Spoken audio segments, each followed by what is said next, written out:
مساء الخير مشاهدينا الكرام، واهلا وسهلا بكم في حلقه جديده من وسط الدايره.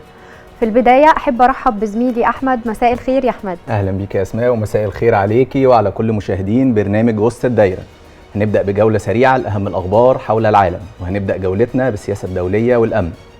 فرضت الولايات المتحده عقوبات على شركتي النفط الروسيتين روزنفت ولوك اويل بسبب الحرب في اوكرانيا، مما ادى الى ارتفاع اسعار النفط بنحو 5%.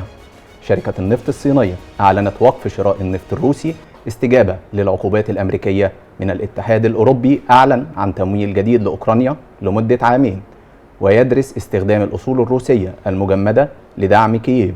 صرح الرئيس الامريكي دونالد ترامب ان محادثته مع الرئيس الروسي فلاديمير بوتين لا تسير في اي اتجاه، واعلن فرض عقوبات جديده على موسكو. نائب الرئيس الامريكي جي دي فانس اكد ان ترامب يعارض ضم اسرائيل للضفه الغربيه، ووصف الخطوه بانها استفزاز سياسي غير محسوب. صندوق النقد يتوقع تباطؤ في الاقتصاد العالمي في 2026.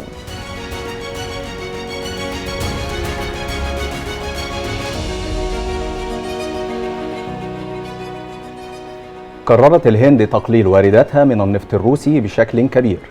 الأسواق الأمريكية متقلبة بعد نتائج مخيبة من تسلا وآي بي إم.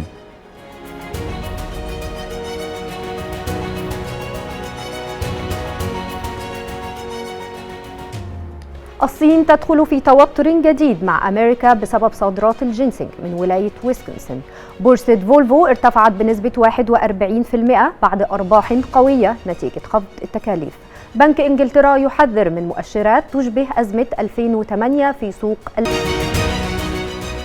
أهلا وسهلا بكم مشاهدينا من جديد، ورجعنا لكم بعد الفاصل. يقال إن العدالة البطيئة هي ظلم، وتطوير الأدوات التشريعية هو الضمانة لعدالة ناجزة. قانون الإجراءات الجنائية الجديد مش مجرد قانون، ده وثيقة بتحدد إمتى وفين وإزاي ممكن تتأيد حريتك. مظبوط يا أحمد، وعشان نحقق التوازن مع إقامة العدالة الجنائية لازم نفتح ملف الضمانات القانونية والحريات الفردية. القانون اللي أثار جدل كبير بين مؤيد شايفه خطوة إصلاح لمنظومة العدالة، ومعارض شايفه تهديد لحقوق المتهمين وحريات الأفراد. القانون الجديد بيتكون من أكتر من 500 مادة، وهز أركان العمل القانوني والسياسي في مصر. والأهمية القانون اتدخل السيد رئيس الجمهورية بعد إقرار القانون من مجلس الشعب ببعض الملاحظات لبحث المزيد من الضمانات. السيد الرئيس عنده تحفظات، الحكومة بتدافع، المحاميين قلقانين، والمواطن بيسأل هل القانون ده فعلا هيحقق العدالة الناجزة ولا هيمس ضمانات الحريات؟ هيجاوبنا على كل الأسئلة دي الأستاذ الدكتور بشير سعد زغلول، أستاذ القانون الجنائي بكلية الحقوق جامعة القاهرة والمحامي بدنقط. أهلا بحضرتك يا دكتور بشير، منورنا. أهلا وسهلا أستاذ أسماء. أهلا يا أستاذ أحمد. أهلا بيك يا دكتور. خلينا نبدأ من الأول كده يا دكتور.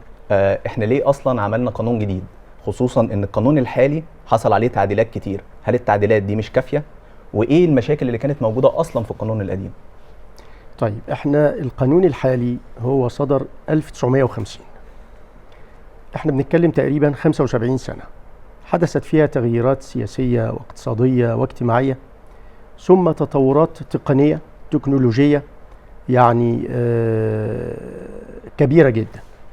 وبالتالي الأمر كان ما بين مدرستين، إما أن نبقي على القانون الحالي وندخل من التعديلات التي يعني نريد أن نقوم بها تواكب العصر والتطور، أو أن نصدر قانون متكامل من البداية. الحقيقة كلا الوجهتين النظر يعني مقبولتين، لكن أنا أميل إلى أنه كان من الأفضل فعلا أن يكون هناك قانون جديد للإجراءات الجنائية، خاصة أن احنا في ظل وثيقة دستورية جديدة صدرت بالدستور عام 2014 أضفى مزيد من الضمانات للحقوق والحريات وحرمة المسكن والحرية الشخصية، وبالتالي كان من الملائم والأوفق أن يكون هناك قانون جديد للإجراءات الجنائية. طيب القانون الجديد ده يا دكتور هو خالي بقى من التضاربات والتعارضات، ولا لسه كمان في مواد لسه هنختبرها بالتطبيق؟ شوف يا أستاذ أحمد، أولا القانون أقر من مجلس النواب خلال الأيام الماضية بعد أن كان أقر في 29 أبريل 2025، ثم عاد بملاحظات من السيد رئيس الجمهورية، وبالتالي نحن أمام قانون تم إقراره بالفعل. أي منصف يجب أن يقول أنه بذل جهد كبير جدا على مدار سنوات طويلة جدا، ليس في ظل البرلمان الحالي شارف على انتهاء مدته، ولكن حتى في ظل البرلمان السابق عليه، بل ومن خلال كل جهود القانونيين في مصر من خلال كتاباتهم ومن خلال ملاحظاتهم وغيره. وبالتالي الإنصاف يقول إنه في جهد كبير جدا بذل، لكن على الجانب الآخر نحن أمام عمل بشري، والعمل البشري لا يمكن أن يجمع عليه جميع الناس.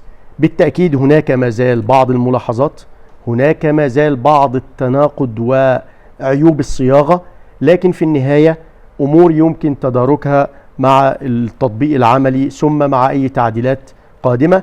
كنا نأمل الرأي الشخصي أنه يترك الباقي إلى برلمان جديد بنظرة جديدة برؤية جديدة خالية من التأثر بما بذل من مجهود في إقرار في نصوص مشروع هذا القانون، لكن ما حدث فعلا أن البرلمان أقر القانون بوضعه اللي يعني طلع بيه. دكتور بشير، قانون الإجراءات عامل قلق، بس احنا عايزين نبسطه للمواطن العادي. ايه هي اي حد فينا اهم حاجه عنده حريته طبعا، فايه هي الضمانه الاهم والاخطر التقييد فترات الحبس الاحتياطي، خصوصا ان السيد الرئيس كان عنده بعض التحفظات اللي بتخص الحبس الاحتياطي ومنها رقابه النائب العام كل 3 شهور.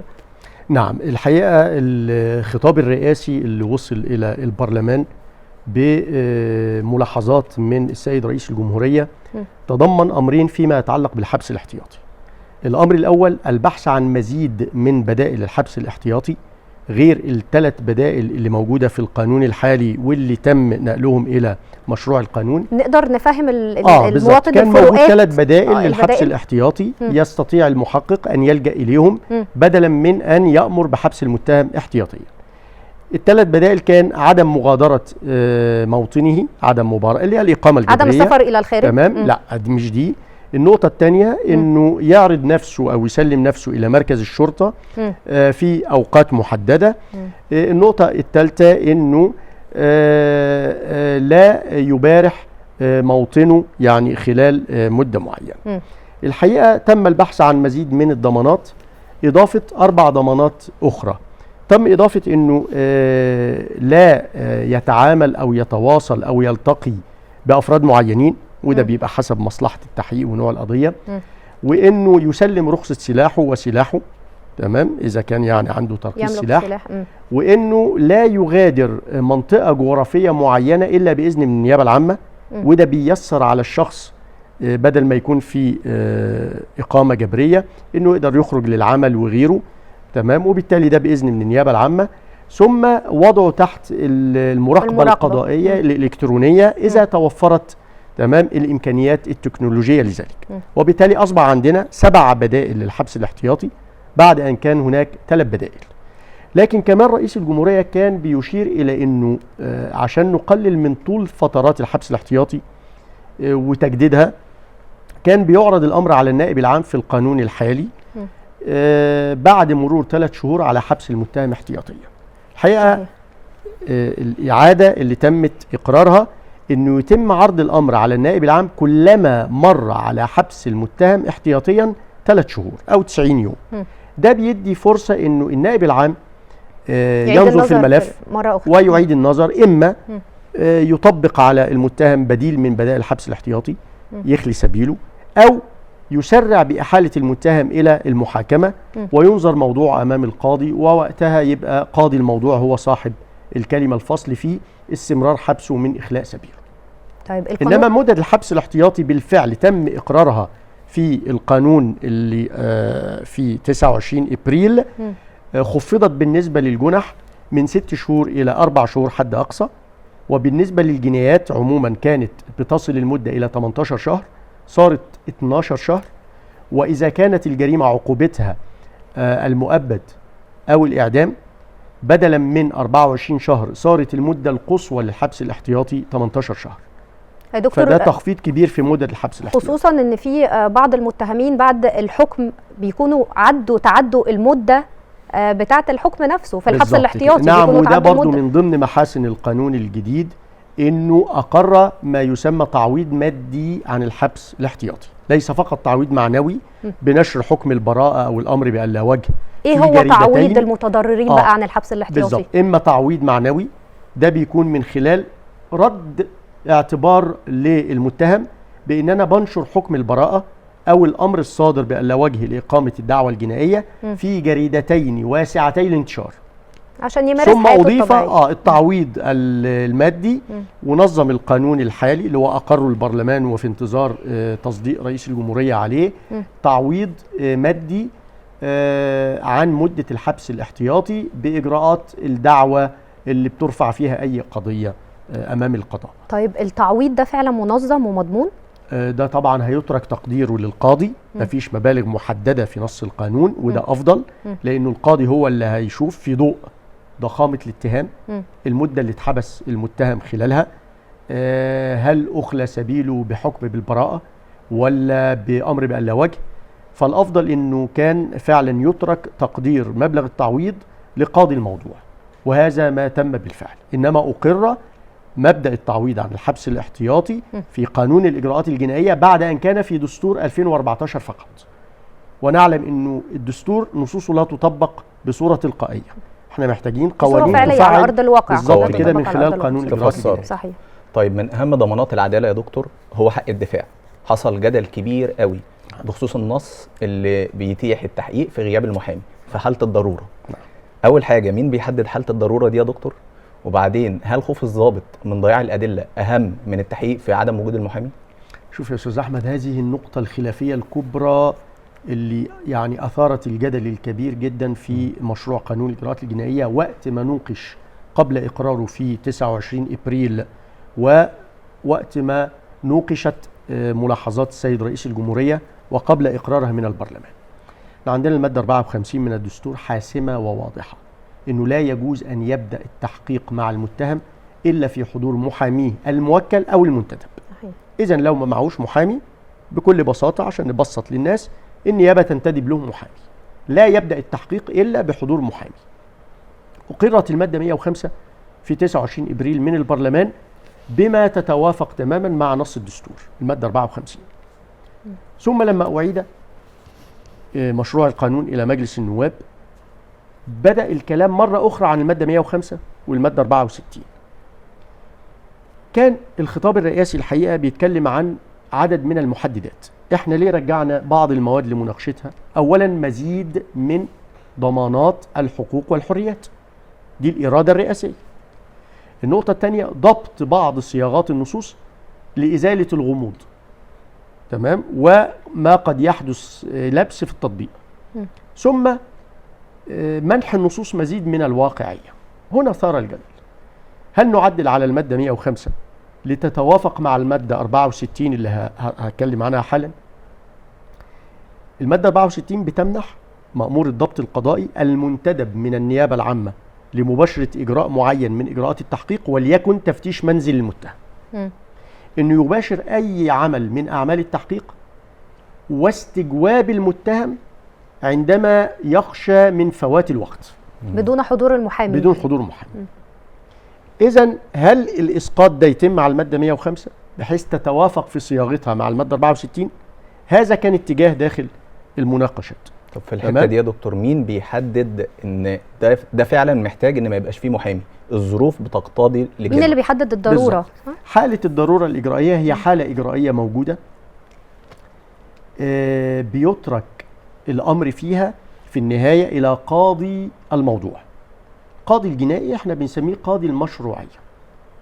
مأمور الضبط القضائي النيابة العامة قد تباشر إجراءات معينة وتستند في مباشرة هذه الإجراءات بالخروج على بعض الضمانات إلى حالة الضرورة الإجرائية، وبالتالي كان يباشر الإجراء ثم أثناء نظر القضية أمام المحكمة بيأتي دفاع المتهم يدفع بالبطلان، والنيابة العامة تتمسك بصحة الإجراء استنادا إلى حالة الضرورة الإجرائية. مين اللي بيفصل في الأمر؟ القاضي. وكلنا ثقة في عدالة القاضي بالزبط. وتطبيقات محكمة النقض مستقرة في هذا الأمر. الجدل اللي ثار إن أنا بقنن استثناء تحت مسمى حالة الضرورة، بمعنى وكان يجب أن يترك إلى كل حالة على حدة.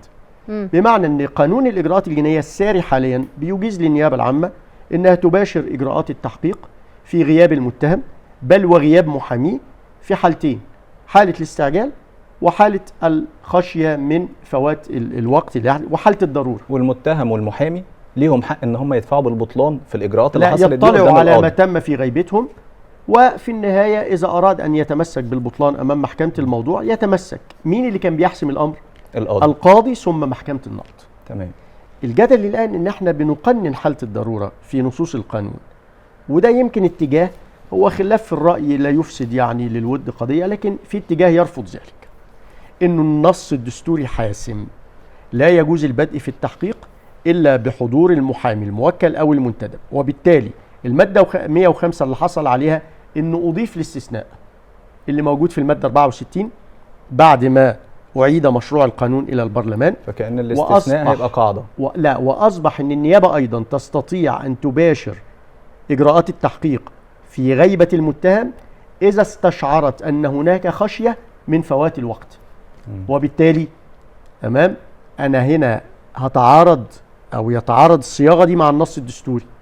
فكان الحل الوسط إن الحكومة عرضت تعديل معين، إن النيابة تتواصل مع نقابة المحامين إذا لم تجد محامي منتدب، النقابة الفرعية ترسل محامي، إذا النيابة وجدت إنه الوقت لا متعسر يعني يسعف إن أنا انتظر، هتبدأ التحقيق. لكن إذا حضر المحامي الموكل أو المنتدب يسمح له بالدخول إلى غرفة التحقيق والاطلاع على ما تم كصيغة توافقية تشكر عليها الحكومة، لكنها لا تلبي متطلبات النص الدستوري الذي يحظر بدء التحقيق في غيبة المحامي سواء الموكل أو المنتدب. تمام. طيب دكتور بشير، هدف القانون الجديد تحقيق العدالة الناجزة. نعم. صحيح؟ طيب هل السرعة دي ممكن تأثر على دقة الأدلة؟ نعم، احنا دايما وزي ما تفضل الأستاذ أحمد قال إنه العدالة البطيئة هي ظلم بين. الحقيقة قانون الإجراءات الجنائية دايما يبحث عن التوازن ما بين مصالح متعارضة، لا عدالة بطيئة ولا تسرع يؤثر على في الصعوبة الإجراءات، والأدلة. إنما بنقول صحيح. يعني عدالة ناجزة، يعني أن تتم المحاكمة في مدة معقولة. المدة المعقولة لا يمكن حسمها في نص، لأنها تختلف حسب نوع الجريمة سواء جناية أو جنحة، وحسب طبيعة الجريمة نفسها إذا كانت جناية أو جنحة في نفس الوقت. وبالتالي العدالة البطيئة ليست ظلم للمجني عليه فقط ولا للمضرور من الجريمة فقط، أحيانا تبقى ظلم للمتهم إذا كان بريء وظهرت براءته، فكان الأفضل له أن يحاكم في مدة معقولة. إذن قانون الإجراءات الجنائية أدخل من ضمن الأمور المستحدثة إن أنا أقدر أعمل المحاكمات عن بعد أونلاين باستخدام تقنيات التكنولوجيا السمعية والمرئية الحديثة، إن أنا أقدر أجدد الحبس الاحتياطي عن بعد. طيب كل هذه الإجراءات تمام بتفيد في إيه؟ في إنجاز العدالة.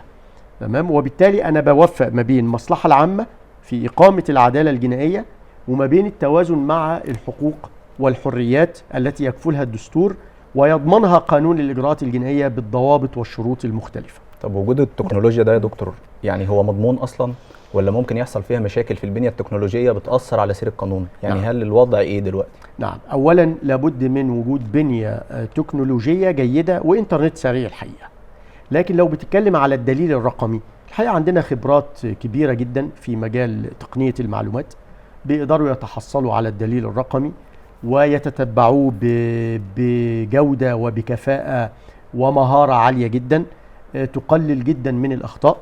وبالتالي الدليل في النهاية رقمي لأن الجريمة ارتكبت بوسائل تقنية، ويخضع هذا الدليل في النهاية إلى رقابة قاضي المشروعية وهو القاضي الجنائي وفي النهاية محكمة النقض. دكتور بشير، طب بالنسبة لتقليص مدد الطعن والفصل في القضايا، هل هيقدر المحامين والمتهمين فعلا ان هم يحضروا دفوعهم وادلتهم في الوقت المحدد؟ بص يا استاذه اسماء، الحقيقه المواعيد الطعن الحقيقه يعني جيده جدا ومناسبه جدا، لان القانون ميز ما بين مدد الطعن في الجنح عن مدد الطعن في الجنايات.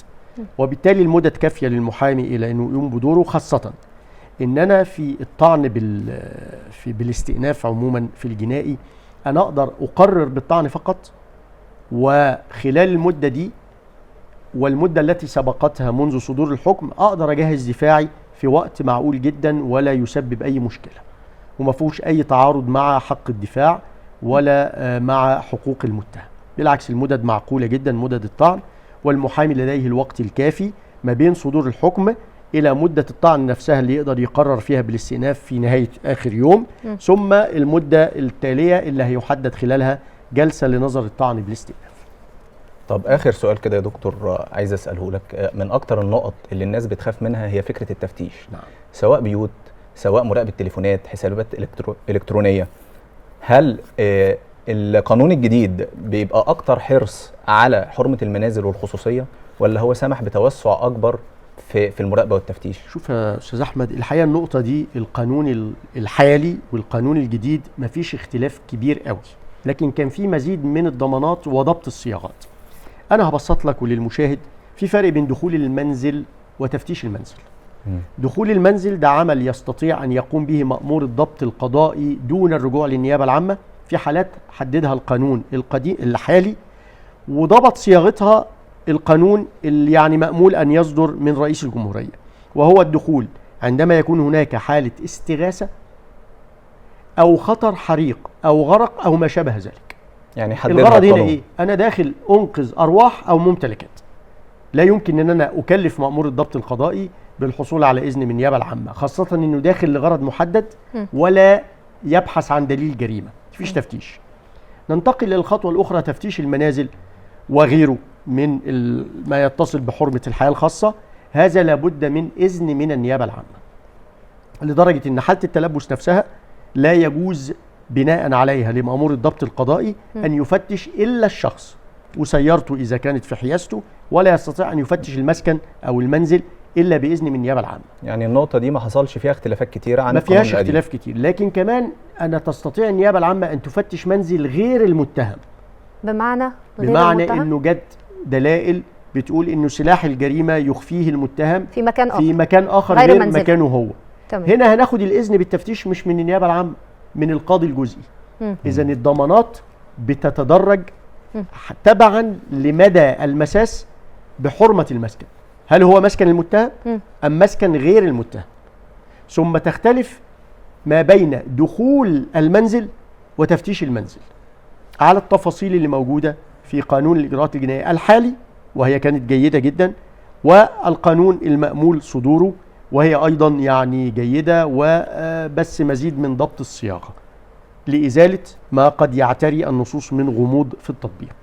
دكتور بشير، حابين بقى حضرتك توجه كلمة للنيابة، القضاء، المواطن والمحامي طبعا.